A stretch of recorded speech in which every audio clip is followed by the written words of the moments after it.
ang ituturo natin sa ating, alam nyo ba? Ito, ang laking problema ngayon ng mga Filipinos, minsan may mga pain sila. At dahil may pain, sabi nila, ayoko mag-take ng pain reliever. Natuto na ako sa health forum Kaso nga lang, alamin natin, bakit ba nagkakaroon ng pain? Okay, kaya may masakit, kaya may pain, may inflammation. Ano yung inflammation? Pamamaga.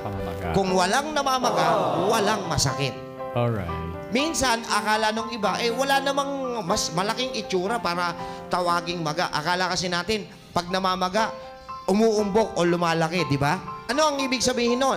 Kailangan natin ng anti-inflammatory na hindi makakasira sa ibang organs natin. Kasi pag nasanay tayong uminom ng synthetic medication for pain relievers, inflammatory medication, makakasira po ito lalo ng ating kidney at ng ating liver. So, ang ituturo ko ngayon, pwede kayong gumawa ng anti-inflammatory juice na hindi makakasira sa ating organ, kundi makakatulong pa sa kalusugan. Okay ba to?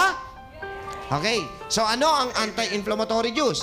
Kailangan lang natin maghanda ng kung ano-ano. Ano-ano siya? Okay, kailangan po natin ng celery, spinach, apple, pineapple, lemon, ginger, mint, cayenne pepper. Oh, so lahat yan meron tayo. Available po ito kung wala kayo sa groceries meron o sa paligid po ninyo. Ngayon, paano ang preparation nito? Ilang celery kailangan? Kailangan po ng 4 na stalks. 4 na stalks. Alam nyo yung stalks? Hindi sticks. Sticks yun. Stalk, tangkay. Tangkay. 4 na tangkay na celery. Next. 1 cup spinach. Spinach, 1 cup. Next. 1 piece apple. Isang pirasong mansanas. 1 cup pineapple chunks juice. 1 cup pineapple chunks o kaya juice. Pili kayo. So, imagine niyo pag pinaghalo-halo ito, mukhang masarap ang lasa, no? Okay, next. 1 half lemon. Half lemon. Kalahati lang ng lemon. Next. 1 inch ginger or turmeric. Luyang puti o kaya luyang dilaw. 1 inch. inch. Okay. 1 tablespoon mint. Oh, yung mint, yung what do you call this? Dahon ng mint. Okay, kung wala yon, pwede namang wala yon. Pampalasa lang yon para maiba. And 1 pinch cayenne pepper. 1 pinch. Alam niyo yung pinch? Hindi alam yung pinch? Kurot. Kurot, 1 pinch. Makinig maigi.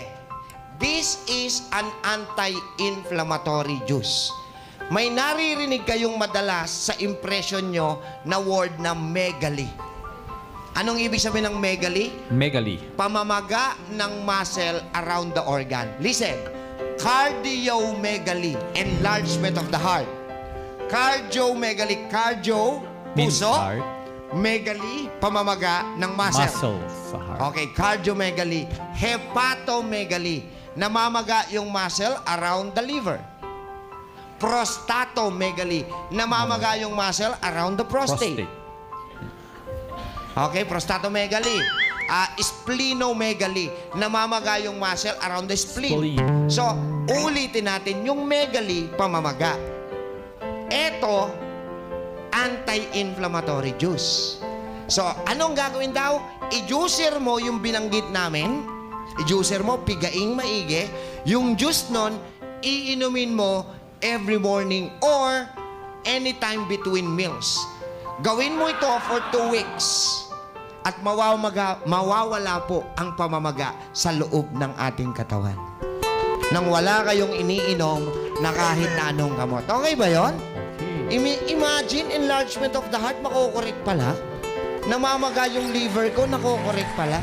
So kaya po yan kung susundin lang natin ng tama.